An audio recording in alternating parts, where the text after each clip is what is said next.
Bendiciones, queridos hermanos, queridas hermanas que puedan estar conectados ahora en este momento en el Facebook, en vivo. Y es una alegría poder seguir compartiendo este tema, que es el tema de los dones y carismas en la renovación carismática católica, lo cual hoy sería la parte 2.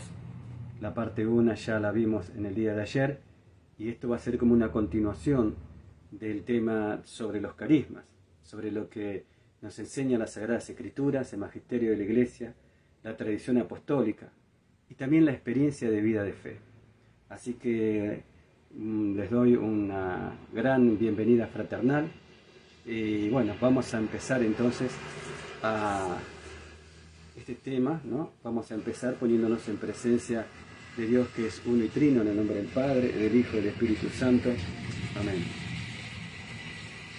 Vamos a invocar al Espíritu Santo a través de esta oración, que es el himno más antiguo al Espíritu Santo. Te invito a que lo hagas conmigo con todo el fervor y la fe que hay en tu corazón. Ven, Espíritu Santo, y envía del cielo un rayo de tu luz. Ven, Padre de los pobres, ven a darnos tus dones, ven a darnos tu luz. Consolador lleno de bondad, dulce huésped del alma, suave alivio para el hombre, descanso en el trabajo, templanza en las pasiones, alegría en nuestro llanto. Penetra con tu santa luz en lo más íntimo del corazón de tus fieles. Sin tu ayuda divina, no hay nada en el hombre, nada que sea inocente. Lava nuestras manchas, riega nuestra aridez, cura nuestras heridas, suaviza nuestra dureza, enciende nuestra frialdad y corrige nuestros desvíos. Concede a tus fieles que en ti confían tus 7 sagrados dones, premia nuestra virtud, salva nuestras almas y danos la eterna, qué bonito es pedirle al Señor, danos, Espíritu Santo, la eterna alegría. Amén. La palabra de Dios dice en la segunda carta a los Corintios, en el capítulo 3, versículo 17, allí donde está el Espíritu del Señor, allí hay libertad, la libertad de los hijos de Dios. Y si ustedes analizan toda esta oración al Espíritu Santo, que se llama el himno de la secuencia del Espíritu Santo, van a ver todo el obrar del Espíritu Santo en nuestras vidas. Él es consolador, que consuela, lleno de bondad, es el dulce huésped de nuestras almas, dulcifica la amargura que pueda haber en nuestro interior, y por eso tenemos que pedirle al Espíritu Santo que venga a dulcificar esa amargura, esa tristeza que hay en nuestro interior, porque Él es un dulce huésped. Y cuántas veces de pronto le hemos abierto el corazón a huéspedes que no han sido tan dulces y que nos han lastimado, y ahí viene la sanación interior. Él es el que trae descanso en el trabajo diario a través de su fortaleza. Nos da alegría aún en medio del llanto, y esa alegría no es que no sintamos el dolor, esa alegría significa fortaleza espiritual, porque el Espíritu Santo nos da conciencia de que Jesús está con nosotros, nos revela siempre al Señor Jesús, y por lo tanto nos hace tener por la fe la certeza de la cercanía de Dios en ese momento de nuestra vida. Yo he visto en muchos hermanos y hermanas ese testimonio de que a pesar de estar pasando por un dolor tremendo, se mantienen en pie porque la gracia de Dios, el Espíritu Santo, le da esa alegría en el sentido de esa confianza, certeza de que Dios está ahí junto a él. Eso es una gracia sobrenatural y que es también fruto de una oración personal diaria, de tener mi comunión diaria con el Señor. Dice que Él es que nos da la ayuda para que nosotros tomemos conciencia de que nada en el hombre es inocente. Claro que sí. En San Juan 16:8 dice que el Espíritu Santo es el que da conciencia de pecado, justicia y juicio. Y por eso, cuando rechazamos al Espíritu Santo, esa conciencia interior del pecado no la tenemos. Y por lo tanto no nos arrepentimos. Y por eso no podemos tener el perdón de Dios, ni en este mundo, ni en el que viene. Él lava nuestras manchas, pues el Espíritu Santo se hace presente de una manera viva en el sacramento de la reconciliación y actualiza el poder de la sangre de Cristo derramada en la cruz del Calvario para purificarnos y limpiarnos. Y bueno, y así podemos ver que Él enciende nuestra frialdad.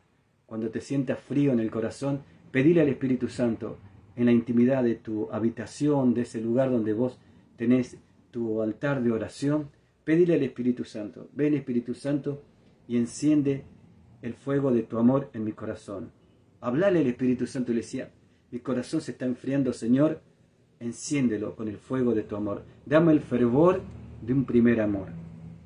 Y Él corrige nuestros desvíos, haciéndonos tomar conciencia de los errores que cometemos a través del don de sabiduría, a través del don de discernimiento, como que se nos prende una lucecita roja y nos hace ver que ese camino por el cual estamos caminando no es el camino que Dios quiere.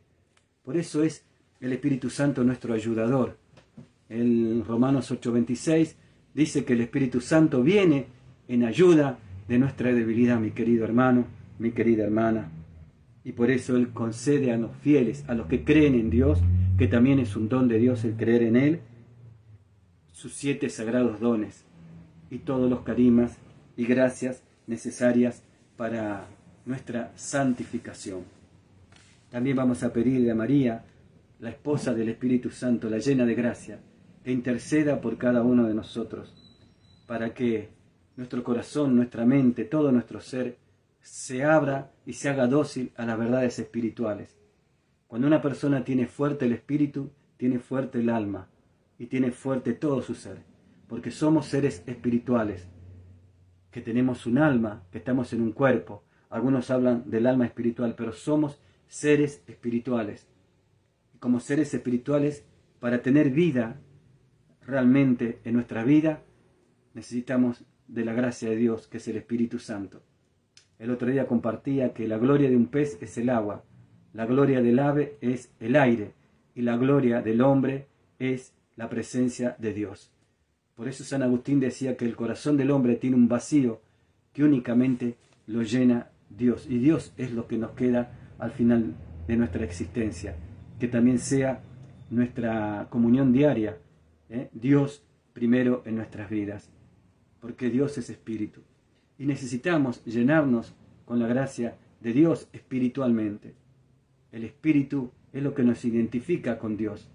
Tan es así que en Romanos 8:14 dice que el Espíritu Santo se une a nuestro espíritu para que podamos clamar desde nuestro interior, Abba, Padre, y sentirnos hijos e hijas de Dios.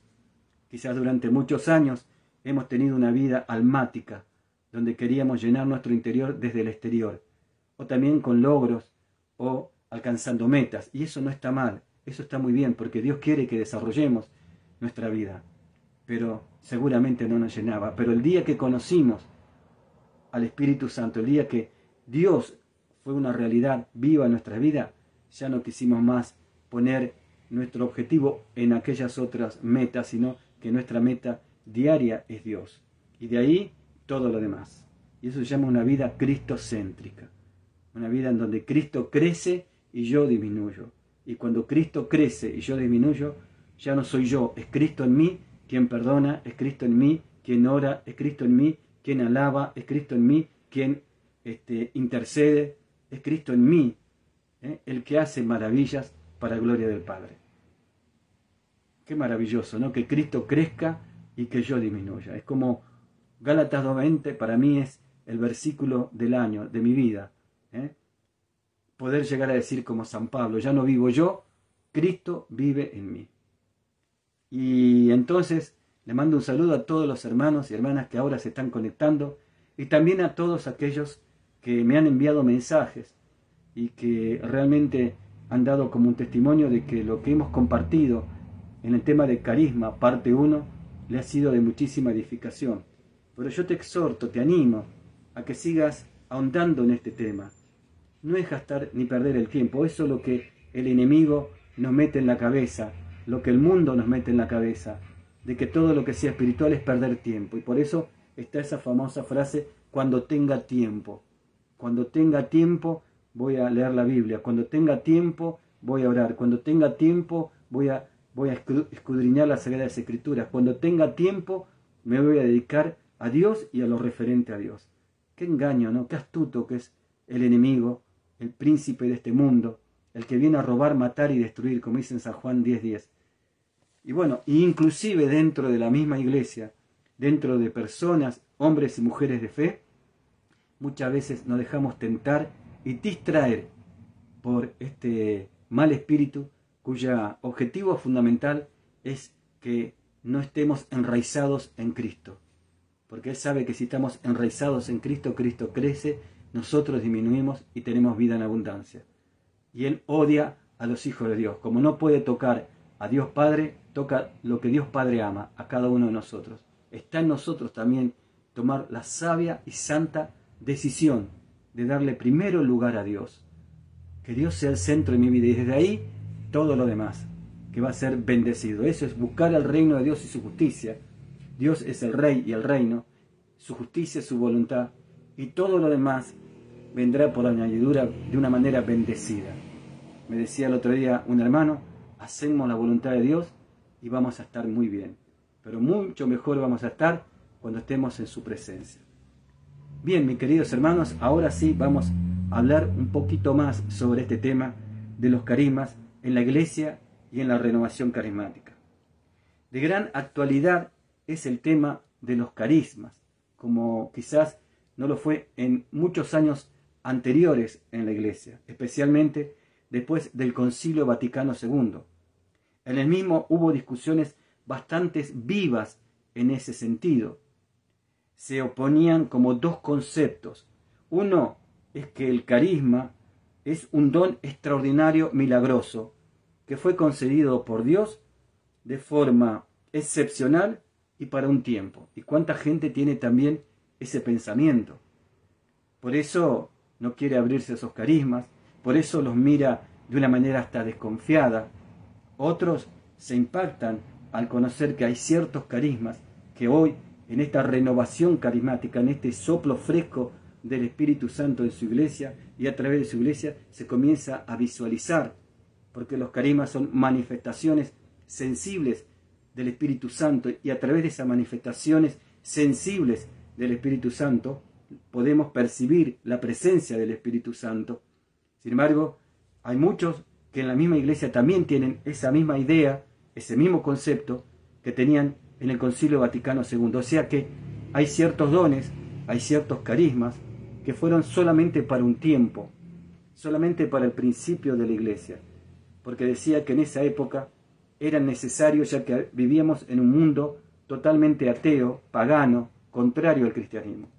Una vez le hicieron una pregunta a un cardenal acerca de este punto, y el cardenal le dijo al periodista: ¿y usted cree que el tiempo que estamos viviendo hoy es menos ateo, menos pagano que en la época del Imperio Romano? El cardenal dijo: yo me animaría a decir que estamos en una situación aún más grave, y basta ver el mundo en el cual estamos hoy viviendo, cómo necesitamos del poder del Espíritu Santo para que se quebranten, se rompan, se destruyan tantas cadenas mentales, espirituales del alma, tantos vicios, tanto actuar del mal, porque en el fondo de todo está actuando siempre el maligno, y necesitamos del poder de la fuerza que viene de lo alto.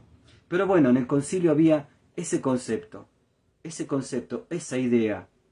También había otro, del que el carisma se lo veía como don de gracia, capaz de formas muy variadas y difundido abundantemente hoy también, como en la iglesia primitiva, en la iglesia.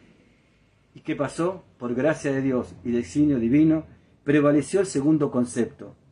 Y por eso el Concilio Vaticano II fue una gran puerta abierta para que surgieran muchos movimientos dentro de la iglesia, en donde se le dieran principal atención a los carismas y dones del Espíritu Santo.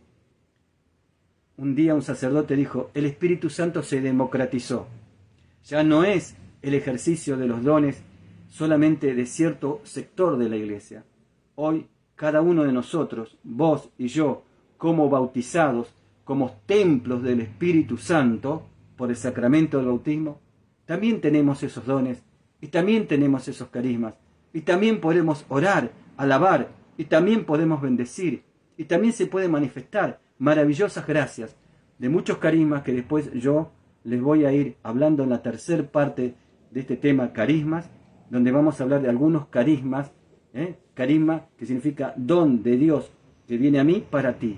Es una gracia de Dios que viene a mí para ti.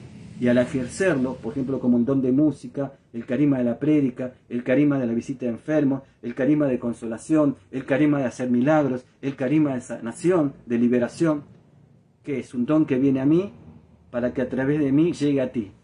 Y entonces ahí tenemos don, carisma y fruto. El fruto es lo que genera en la persona, cuando a través de ese carisma el Espíritu Santo, a través de alguien, toca el corazón de alguien, de un hermano.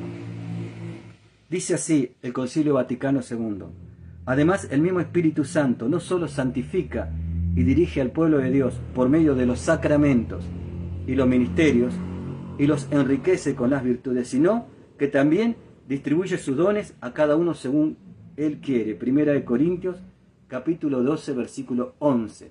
Te invito a que después tomes tu Biblia y busques Primera de Corintios, capítulo 12, y te vas a asombrar de lo que la palabra de Dios habla, de muchos carismas, de los cuales hoy también muchos se asombran cuando saben que se están ejerciendo. Y dice que el Espíritu Santo reparte entre toda clase de fieles todo tipo de gracias, según la necesidad de cada uno y según la santificación de cada vida. Estos carismas, tanto los llamados extraordinarios como los más sencillos y comunes, por el hecho de que son muy conformes y útiles a la necesidad de la Iglesia, hay que recibirlos como, no quejándonos ni criticándolos, como lamentablemente muchas veces sucede, sino como con agradecimiento y también con consuelo. Los dones extraordinarios no hay que pedirlos con temor, sino con confianza, sabiéndonos que Dios nos los quiere dar para nuestra mejor vida de fe. Tampoco hay que esperar de ellos con presunción los frutos del trabajo apostólico, o sea, no reemplazan el trabajo de la evangelización, el estudio bíblico, el conocimiento de la palabra de Dios. No. Son gracias especiales que Dios otorga para que al ejercerlo el Espíritu Santo obre vida y vida de Jesús en cada uno de aquellos que lo escuchan. Por ejemplo, si alguien tiene el carisma de prédica, ¿no es cierto? Y tiene ese carisma dado por Dios, al predicar, al presentar a Jesús delante de los corazones por la palabra de Dios, el Espíritu Santo a través de esa prédica toca la vida de esa persona para que esa persona se enamore de Cristo, sienta la presencia de Cristo, deje obrar de Cristo y tenga la vida que Dios le quiere dar. Cristo se hace vivo delante de su vida. Por lo tanto, ahondando más sobre este tema de los carismas, ¿qué son los carismas? Algo ya dijimos en la parte 1 de este tema, pero nunca está de más reafirmar conceptos. La palabra carisma viene del griego charisma, J-A-R-I-S-M, charisma, del griego. Y la parte ma de carisma significa una acción. Por lo tanto, es un don, una gracia de Dios que produce una acción determinada. Un carisma es un don espiritual que nos da el Espíritu Santo para edificar la comunidad cristiana. Primera de Corintios, capítulo 12, versículo 7. Son gracias particulares dadas por Dios a cada uno. Todos tenemos dones y todos tenemos algún carisma. Y siempre a la vista de los demás. O sea, se pueden ver, otros pueden ver y recibir frutos de bendición por el ejercicio de un carisma. Por eso cuando yo retengo el ejercicio de un carisma, estoy reteniendo el obrar de Dios. Y eso verdaderamente es un pecado, ¿no es cierto? Por ejemplo, uno recibe el carisma de sabiduría para que llegue a ser maestro. Otro puede recibir el don de los milagros para que pueda realizar actos que, a través de la maravilla y la admiración de esos milagros, llamen a la fe a otras personas. Son gracias sobrenaturales concedidas por Dios a determinadas personas. Aunque se le atribuye sobre todo al Espíritu Santo, también vienen del Padre y del Hijo. Son un don, un regalo para la Iglesia, y vos y yo somos miembros de la Iglesia. Y ya existían también en el Antiguo Testamento. Dios los concede de forma incomparable en la Iglesia en la actualidad por los méritos de Cristo y por la acción del Espíritu Santo, desde Pentecostés. Estos dones son dados a los fieles por la sobreabundancia del amor de Dios. ¿Cuáles son las características de los carismas? Vamos a ver algunas características. Primero, los carismas son para el bien común. y para gloria de Dios. Son dados para la edificación de la iglesia y sus efectos se manifiestan en favor de los miembros del cuerpo en función del amor. Son útiles para ejercer una misión de evangelización y por lo tanto no son ni privados, o sea, para uso personal de una manera egoísta, ni son superfluos, ni para intereses personales, es decir, no para mi propia gloria. Segundo, no son señal tampoco de santidad o de mayor unión con Dios. 1 Corintios 13:1. No puede uno ni atraerlo ni retenerlo sin la concesión del Espíritu Santo. 1 Corintios, capítulo 14, versículo 28-32. Y eso decía San Agustín, Los carismas no son merecidos, son recibidos. ¿Qué quiere decir esto? Dios no me da un carisma por mis propios méritos, ni por mi grado de santidad. Me lo da porque a Él así le ha placido realizarlo. Me lo da porque así ha sido su voluntad. Por eso dice que el Espíritu Santo sopla donde quiere, como quiere, en quien quiere y por qué Él quiere. Amén. Por lo tanto, no son un signo de santidad. Es decir, Dios nos puede sorprender y muchas veces lo hace para que se nos baje el orgullo y el creernos que nos hacemos santos por nuestro propio esfuerzo.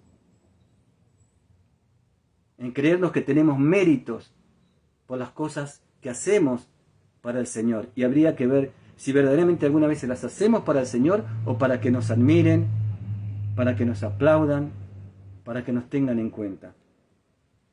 Por eso dice que no son una señal de santidad.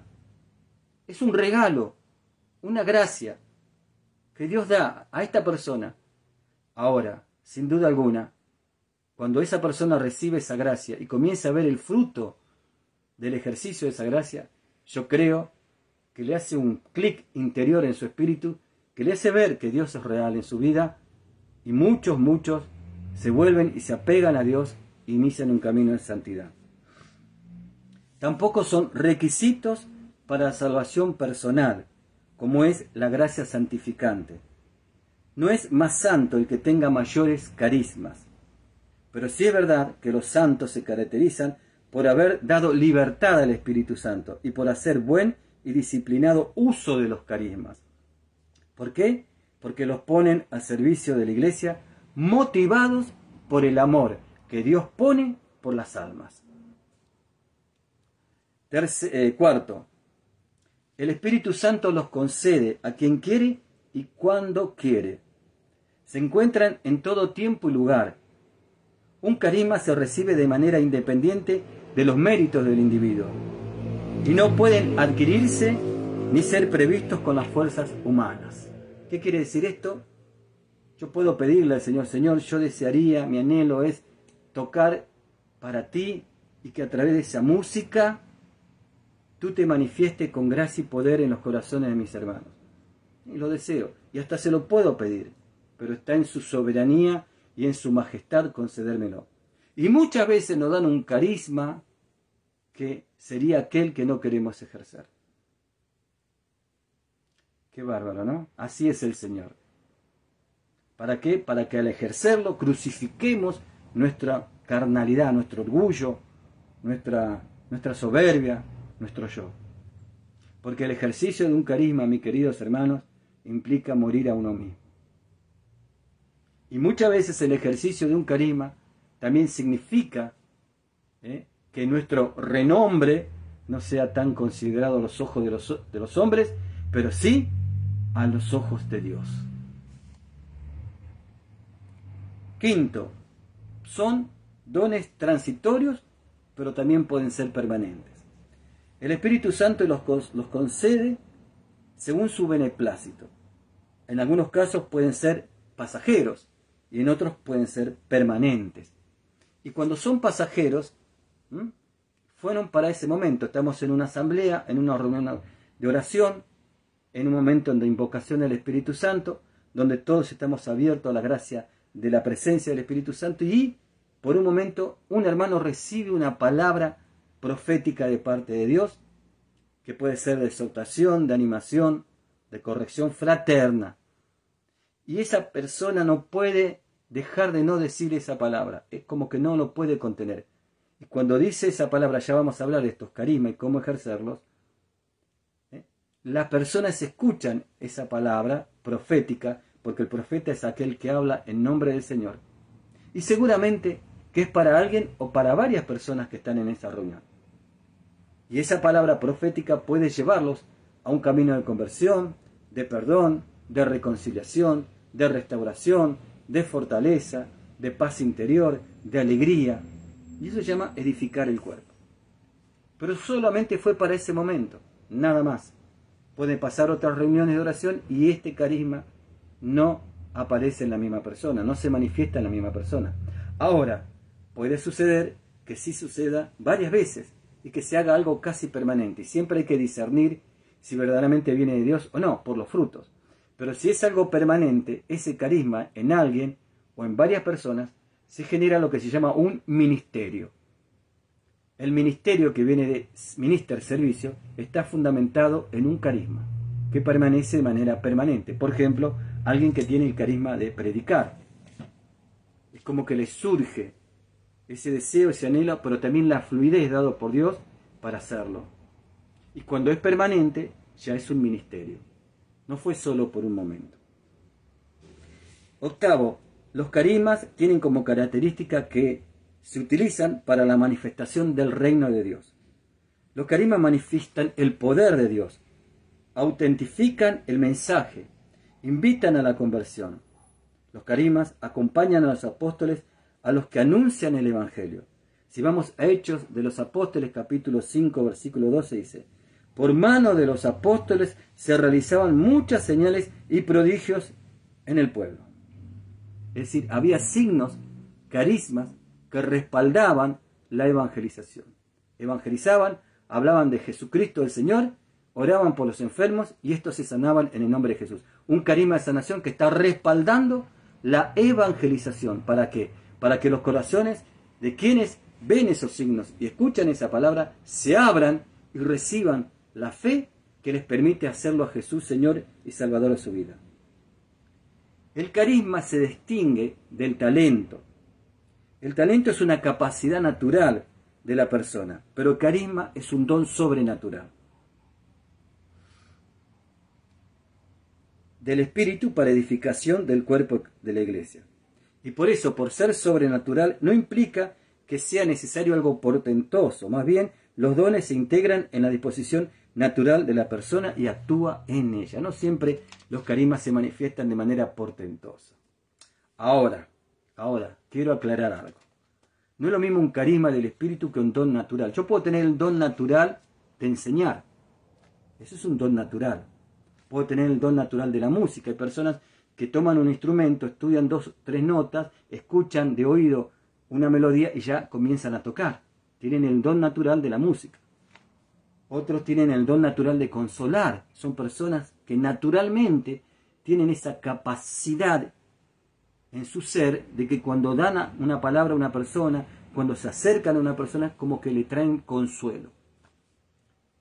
Pero el Espíritu Santo puede conferir unción a ese don natural y lo transforma en un carisma espiritual. Y entonces ese don natural, con la gracia de Dios, con la unción del Espíritu Santo, se empieza a utilizar para el reino de Dios. Si yo tengo el don natural de enseñar, Dios puede ungir ese don natural y transformarlo en un carisma espiritual para enseñar las verdades de Dios, de tal manera que no solamente quede en el intelecto, sino que toque el corazón, lo movilice y someta mi voluntad a decirle: sí, Señor, acepto tu voluntad, tú eres el Señor de mi vida. ¿Se entiende? Es maravilloso también entender eso. Por eso hay muchas personas que yo he visto que tienen un carisma, por ejemplo, de enseñar, o de consolar, o de visitar enfermos, o de la solidaridad, pero cuando lo hacen es el mismo Cristo quien obra a través de ellos. Y es algo especial, es algo diferente, porque la gracia de Dios está actuando a través de ese don natural que esa persona ya tenía, y eso se llama carisma. Los carismas en la iglesia de hoy. La renovación carismática ha traído como un renacer en la vida de los cristianos, de los bautizados, el ejercicio de los carismas. Por ejemplo, notamos que en la Iglesia, como dice el Concilio Vaticano II, esos carismas tienen que ser recibidos con gratitud y consuelo, porque son muy útiles y adecuados a las necesidades de la Iglesia. Por lo tanto, estos carismas se necesitan ejercer, y en la renovación carismática, por eso hacer nuevo el florecer de estos carismas y el ejercicio de los carismas ha traído a la Iglesia un frescor de gracia y de poder en la misma. A partir del Concilio Vaticano II, es el Espíritu Santo el que ha suscitado en la Iglesia de hoy muchos gérmenes vigorosos de renovación. Entre estos se encuentra la renovación carismática. En ella se vive la doctrina sobre el Espíritu Santo enseñado por ese concilio, y en ella existe una visible experiencia personal y comunitaria de la persona del Espíritu Santo. La renovación carismática se interesa vívidamente en los carismas y los ha visto ser derramados e integrados de nuevo en el curso ordinario de la vida normal de la Iglesia, tanto local, o sea, parroquial, como en la Iglesia universal. Desea integrar todos los dones, los más necesarios y elevados, como la gama entera de carismas, en su amplitud, incluyendo aquellos que parecían carecer de actualidad, como por ejemplo el carisma de profecía, de hacer milagros, las curaciones espirituales, físicas, el don de lengua, la oración en lengua, la profecía en lengua, el canto en lengua. Es llamado justamente renovación carismática porque ella espera no tanto que se produzcan fenómenos extraordinarios, sino que se incorpore en el cuadro de la vida ordinaria de sus comunidades los dones y carisma del Espíritu Santo, que durante siglos se pensó que eran solamente privilegios de algunas personas especiales, de los santos y las santas. Renovación carismática debe ser entendida no sólo como la reapertura a los carismas del Espíritu Santo en nuestro tiempo, sino a la total desenvolvimiento de la acción libre del Espíritu Santo en nuestra vida y a través de nuestra vida. Es importante cuidar el uso de los carismas. Los carismas, tanto para desarrollarlos como para encaminarlos en forma equilibrada hacia el propósito querido por Dios, es necesario cuidarlos. Por eso San Pablo advierte a los corintios sobre el peligro del mal uso de esos carismas. Por ejemplo, cuando los carismas pretenden reemplazar el esfuerzo y la responsabilidad de la vida pastoral y en la vida cotidiana. Yo tenía un sacerdote que es el que me inició en este camino maravilloso de la renovación carismática, el padre Vicente Red, de la parroquia de Claypole, que me decía, bello, mi apellido es Bello, pero el italiano me decía, bello, son más las cosas de acá que las cosas de allá. Por eso no tenemos que tentar al Señor, nuestro Dios. Puedo tener el carisma de la fe, y por la fe declaro en el nombre de Jesús y creo que Dios me va a proveer de un trabajo, pero tengo que salir a buscar ese trabajo. Señor, yo creo que tu gracia me va a dar sabiduría, el carisma de sabiduría, para poder entender, comprender la palabra de ciencia, de conocimiento, para poder estudiar, pero yo tengo que estudiar. O sea, el ejercicio de un carisma no reemplaza lo que yo tengo que hacer de mi parte. Por eso siempre la Iglesia nos enseña nuestra colaboración con la gracia santificante de Dios. Otro descuido que podemos hacer sobre el uso de los carismas es cuando la atención se centra en los carismas, haciendo de ellos un espectáculo, creando desorden y distrayendo de la disponibilidad a centrar nuestro corazón en el Señor y ser utilizados para nuestra propia vanagloria. Uno de los carismas que vamos a ver, igualmente en el canal de YouTube, RCC Estrella a la Mañana, ya está, si querés conocer un poco sobre este carisma, que quizás hayas experimentado en tu propia vida, te invito a que lo busques y ahí está, discernido, hay un estudio sintético pero muy completo acerca de este carisma llamado el descanso en el Espíritu Santo. Pero muchas veces puede suceder, y ahí el enemigo nos tienta, que se use mal ese carisma, o se quiera como propiciar de una manera impulsiva que ese carisma se manifieste, cuando no es la voluntad de Dios que así sea. Ejemplo, cuando se está orando por una persona, muchas veces uno puede llegar a ver que llega un momento en que esa persona se siente como invadida psicológica y emocionalmente, porque él está orando porque él quiere, el que está orando, que esa persona caiga en descanso en el Espíritu, cuando no es la voluntad de Dios, cuando esa persona quizás no está preparada para ese carisma, cuando no está en el designio divino. Sin embargo, se utiliza una serie de mecanismos psicológicos, emocionales y hasta físicos, como empujar, para que esa persona caiga en el descanso en el Espíritu. Pero ¿cuál es la finalidad? ¿La gloria de Dios? No, mi propia gloria, porque muchos piensan que al ejercer ese carisma como que se demuestran que tienen más poder de Dios que otros. Y eso se llama orgullo y soberbia, que es el pecado por el cual Satanás fue quitado del cielo y sufrió la caída. Y muchos dicen, 1/3 se fueron con él. Por eso, siempre hay que tener mucha claridad en la intencionalidad de corazón que tenemos al ejercicio o en el ejercicio de un carisma. Y siempre saber que la gloria es para Dios. ¿Y cuál es la gloria de Dios?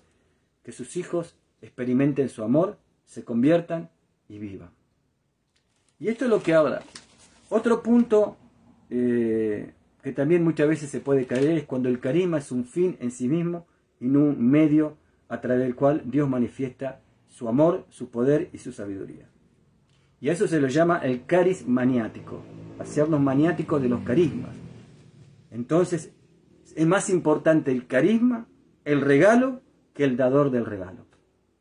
Y en eso también muchas veces se puede caer en tentación y producirse lo que se llama un desvío en el uso correcto de los carismas. San Pablo actúa fuertemente contra los excesos, porque los carismas, si no contribuyen a la edificación del cuerpo, puede hacerlo daño. Por eso, el carisma siempre tiene que ejercerse en la caridad. San Juan Pablo II decía, los carismas se ejercitan en la caridad y la caridad de Dios se ejercita a través de los carismas. Porque en definitiva son manifestaciones del Espíritu Santo. ¿Y el Espíritu Santo qué es? El amor eterno del Padre y del Hijo. Pero por otro lado, también tenemos que tener en cuenta esto. Siempre en el accionar o en el ejercicio de un carisma hay dos partes. La parte divina y la parte humana. Por lo tanto, no está exento de que en el ejercicio de un carisma, por nuestra parte humana, por nuestra naturaleza caída, vean ciertos, como diríamos, defectos, los cuales se deben corregir con amor, primero para nuestra propia vida y para la vida de los hermanos. Purificar el uso del carisma. Pero ello no conduce a que porque vea ciertos errores humanos en la administración de esa gracia divina, que es un carisma, se los quiera anular. Y eso sucede muchas veces. Yo no quiero que se ejerza este carisma porque he visto. Bueno, si uno vio que en el ejercicio de un carisma hubo desvíos, y uno sabe y conoce sobre lo que ese carisma significa y cómo debe ejercerse, cuál es la responsabilidad, hacer una corrección fraterna y enseñar al que no sabe, que es una obra de misericordia espiritual, a que pueda ejercer adecuadamente ese carisma. Pero no por ello tenemos que anular el ejercicio de un carisma. Sin duda alguna, tenemos que saber ejercer los carismas y por eso es importante hoy empezar a estudiar, a formarnos para saber dar respuesta acerca de estos carismas, especialmente aquellos que dudan o que descreen y hasta rechazan los carismas. El padre Darío Betancourt decía que muchas cosas se rechazan por ignorancia. Ignorancia significa no conocer, y aquellos que conocen deben tener esa tarea de amor, de hacer conocer. Después está en cada uno recibirlo o no. Uno es responsable de lo que dice, pero no es responsable de lo que el otro escucha y de lo que el otro acepta. de lo que el otro recibe. Pero sí uno tiene que tomar esa decisión de fe, de amor, de enseñar. Por eso en Primera de Tesalonicenses, capítulo 5, versículo 19, 22 dice: no apaguéis el espíritu, no despreciéis las profecías. O sea, ¿qué quiere decir despreciar? Quitarle el precio, desvalorizarlo. Examínenlo todo y quédense con lo que es bueno. Y absténganse de todo mal. Primera de Tesalonicenses, capítulo 5, versículo 19 al 22. Pablo enseña constantemente que Dios actúa íntimamente y poderosamente en sus hijos, dándole los dones necesarios para su vida de fe. Como también enseña la necesidad de un adecuado discernimiento para reconocer lo que viene del Espíritu Santo, lo que viene del mal espíritu, lo que viene de nuestra carnalidad no redimida y lo que viene del mundo, o sea, de todos aquellos criterios anticristianos. Este discernimiento, primero que nada, le corresponde a los pastores de la iglesia, que por ser sacerdotes tienen el carisma de discernimiento, y también a los hermanos que tienen mayor camino de fe y a la comunidad. Por lo tanto, pueden brotar tantos carismas como carismas necesita una comunidad. Y el ejercicio de ese carisma es, sin duda alguna, un acto de amor. Y es hacernos, como decía San Francisco de Asís, un instrumento de su paz, un instrumento de su amor, un instrumento de la presencia viva de Dios.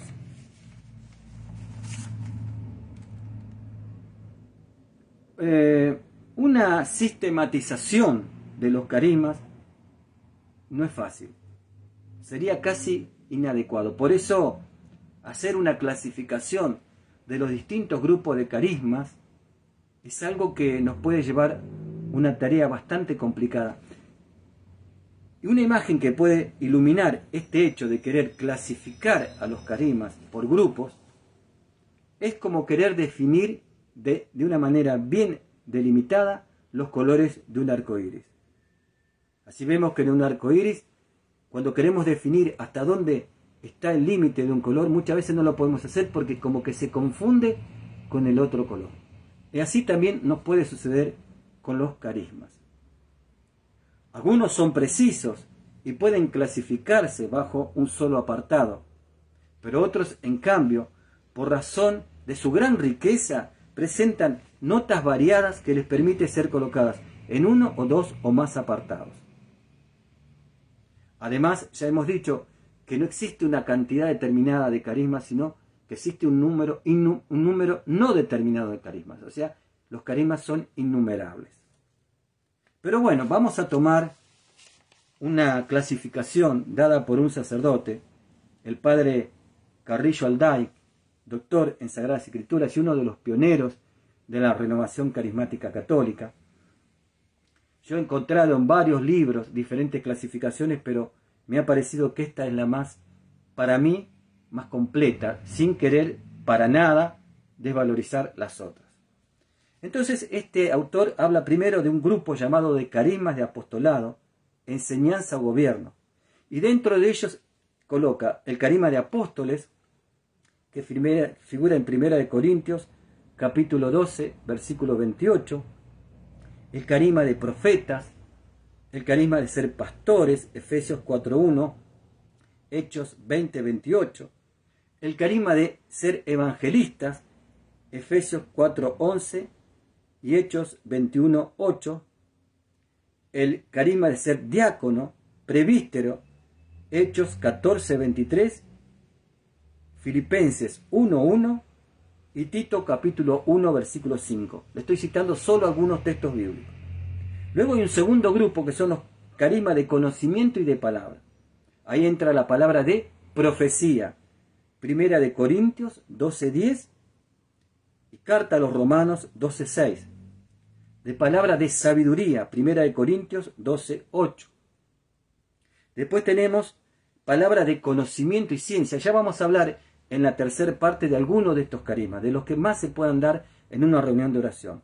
Palabra de conocimiento también lo agrupa lo coloca dentro del grupo de carisma de conocimiento y de palabra. Primera de Corintios capítulo 12, versículo 8. El carisma de revelación. Primera de Corintios capítulo 14, versículo 26. El carisma de tener visiones espirituales. Hechos capítulo 2, versículo 17. Si ustedes buscan esos textos bíblicos, igualmente voy a ver si después en el canal de YouTube, en el video de YouTube abajo coloco todas estas palabras para que ustedes las tengan. Hechos capítulo 2, versículo 17 nos habla del carisma de visiones. El carisma de discernimiento. Qué importante es este carisma. Primera de Corintios capítulo 12, versículo 10. Y también primera carta a los Corintios capítulo 14, versículo 29. La xenoglosia, la capacidad de hablar distintos lenguajes. Hechos, capítulo 2, versículo 6, y San Marcos, capítulo 16, versículo 17. Después también aparece en este carisma de palabra y de conocimiento, el carisma del don de lengua, que se llama glosolalia, que es aquel en el cual el Espíritu Santo es el que ora a través de nosotros, utilizando nuestras capacidades vocales. Y es una oración aconceptual, que la mente no entiende, pero que el Espíritu sí. ¿Y dónde está? En Primera de Corintios, capítulo 12, versículo 10, el don de lengua. Hechos de los Apóstoles, capítulo 10, versículo 46. Y Hechos de los Apóstoles, capítulo 19, versículo 6. Y el otro carisma que coloca este sacerdote, ya fallecido, ya en la presencia de Dios, el padre Carrillo Alday, que lo coloca dentro del grupo de carisma de conocimiento y palabra, hablando sobre el carisma de lengua, es el de interpretar las lenguas, que no es traducir el don de lenguas. Ya lo vamos a ver cuando hablemos de don de lengua, por eso te invito a que después escuche parte 3 de carismas. Interpretación de lenguas. Primera de Corintios, capítulo 2, versículo 10. Luego hay un tercer grupo, que es el carisma de servicio. O sea, vimos, primer grupo, carisma de apostolado, enseñanza y gobierno. Segundo grupo, carisma de conocimiento y de palabra. Tercer grupo, carisma de servicio. Y ahí vemos el carisma de funciones administrativas. Primera de Corintios, capítulo 12, versículo 28. El carisma de presidir. Romanos, capítulo 12, versículo 8. El carisma de asistencia en las necesidades. Primera de Corintios, capítulo 12, versículo 28. El carisma de exhortar. Romanos 12, 8. De obras de misericordia. De distribución de los propios bienes. Primera de Corintios 13, 3. Ahí entra lo que se llama la caridad. La de la entrega de la propia vida. Es un carisma. El martirio. Primera de Corintios, capítulo 13, versículo 3. El cuarto grupo sería aquel que concentra los carismas llamados de poder. Y ahí está el carisma de fe carismática, de aquella fe que no duda en el accionar de Dios sobre una persona determinada y en una circunstancia determinada, como cuando Pablo vio que un paralítico tenía la suficiente fe como para ser sanado y le dijo, en el nombre de Jesús, levántate. Y se levantó. Ese es el carisma de la fe carismática, aquella que no duda ni siquiera una milésima, un miligramo, por cuantificarlo de alguna manera, en el accionar de Dios en ese momento. Hechos capítulo 14, versículo 9. También vemos el carisma de fe carismática en Primera de Corintios, capítulo 12, versículo 9. El carisma de poder, también aquí se coloca el de curaciones. San Marcos, capítulo 16, versículo 18. Y Primera de Corintios, capítulo 12, versículo 9. El de hacer obras de poder. Hechos, capítulo 4, versículo 30. Y el exorcismo también es un carisma de poder. San Marcos, capítulo 16, versículo 17.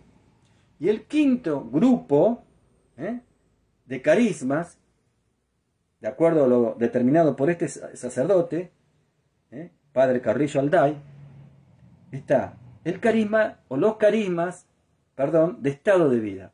Y ahí involucra el de matrimonio, Primera de Corintios, capítulo 7, versículo 7, y el de celibato, virginidad o vida consagrada, ese también es un carisma. Primera de Corintios, capítulo 7, versículo 7. La serie de dones del Espíritu Santo, como dijimos hoy, es innumerable y está abierta a la medida de la riqueza de la gracia de Dios. Y como la riqueza de la gracia de Dios es innumerable, es infinita, así también es grande la capacidad de manifestar esa gracia de Dios a través de los carismas. Por lo tanto, los carismas son innumerables, y reiteramos este punto. Son tan abundantes como necesidades tenga la comunidad para ser construida. Los carismas son tan abundantes como necesidades, tenga la comunidad para ser construida. Son de variada importancia, según sirvan más o menos a la edificación de la iglesia. Y sobre todo son de diferente naturaleza, según la función específica que tienen que desempeñar. En su catequesis histórica, su santidad, San Pablo II, dijo lo siguiente: la necesidad de la iglesia supone una carencia imprescindible del hombre. Por eso la necesidad de que el prodigio de Pentecostés debe continuar en la historia de la iglesia y del mundo. Y lo realiza a través del derramamiento profuso y el ejercicio amplio de los carismas. Bueno, mis queridos hermanos, hoy creo que hemos compartido varios puntos acerca de los carismas. Reiteramos lo que la Iglesia enseña sobre ellos, el Concilio Vaticano II, el Papa, por citar uno de ellos, Pablo VI, acerca de cómo el carisma debe ejercerse, los distintos tipos de grupos de carismas. También hemos visto cómo no descuidar el uso de los carismas, o sea, el uso correcto de los carismas, las características de cada uno de estas gracias de Dios para nuestras vidas, que son los carismas. Y sobre todo, saber que los carismas deben ejercerse en la caridad y la caridad de Dios a través de los carismas. Bueno, hermanos, vamos entonces a pedirle a Dios que nos dé la gracia de ejercer con amor los carismas de Dios, que la unción de su Espíritu Santo día a día nos fortalezca para poder ejercerlos con alegría y fe. Que todo lo que hayamos compartido sea únicamente para gloria del Padre, del Hijo y del Espíritu Santo. Amén. Bendiciones y hasta el próximo encuentro.